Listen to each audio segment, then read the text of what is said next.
SGS এবং department of science and technology বা technology যৌথ উদ্যোগে জানাই আমাদের Jagadish Basu national science talent সার্চের প্ল্যাটফর্মে আমরা কাজের জায়গায় তো কাজটা ফোকাস করবই, কিন্তু তার সঙ্গে সঙ্গেও যদি আমরা আরেকটু নিজের কাজ করতে পারি, একটু ছোটখাটো রিসার্চের দিক, যেটা student from the point of view of a psychologist বলতে পারি, এই ওয়ার্কশপটাকে আপনারা এমনভাবে ট্রিট করুন যে এটাতে আপনাদের কতটা লাভ হবে, আপনি কতটা শিখবেন। এখানে 11-12 যে প্র্যাকটিক্যাল আমরা করাই, সেখানে কি মনে হয় যে সত্যি ছাত্রদের মধ্যে সেই প্র্যাকটিক্যাল করে কৌতূহল জাগতে পারে?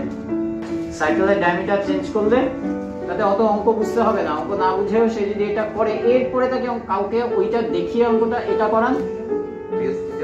তারাই কিন্তু এসেছেন এখানে। আমার ক্লাস মনে করবেন না, একটু ইন্টারাকশন করবো, 1 ঘন্টা মতো ইন্টারাকশন করবো। চোখে দেখাতে হবে ওদেরকে, পার্সেন্টেজ লাভ করতে চোখে দেখাতে হবে। অ্যালজেব্রাটা কখন স্টার্ট হয়? 6-7। তো প্রথমেই তাকে বলি যে যেটা আননোন একটা কোয়ান্টিটি আছে তাকে এই ধরে নাও। পৃথিবীর সবচেয়ে বেশি যেটা problem, that is climate change. আমাদের পরিবেশে বিভিন্ন রকমের সমস্যা দেখা দিচ্ছে। তার ব্লু একটু বেশির দিকে হবে,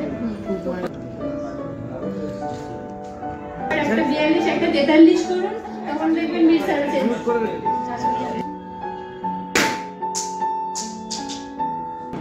এইটা খুলে নিয়ে দুটো অন করতে হবে। আমাদের তাদের বিদ্যার ব্যাপারটা কি সেই সম্পর্কে তাদের কোনো উনি বলেছিলেন টাইম, এই টাইমটা কত ছিল?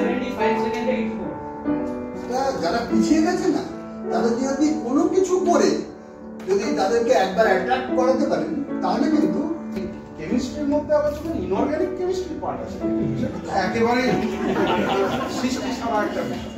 তাহলে কেমিস্ট্রি হচ্ছে কনফ্লিক্ট, মিথস আর এক্সেপশন।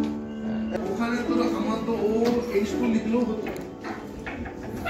আন্ডারস্ট্যান্ডিংটা হচ্ছে যে মেটালটাকে আগে লিখে বা হচ্ছে ক্যাটায়নটাকে আগে লিখে, সল্টের ক্ষেত্রে ক্যাটায়নটাকে আগে লিখে অ্যানায়নটাকে পরে লিখে। ল্যাম্ফালামকে তাহলে কি উন্নত করা যাবে কি যাবে না সেটা তার ইলেকট্রনিক কনফিগারেশন এর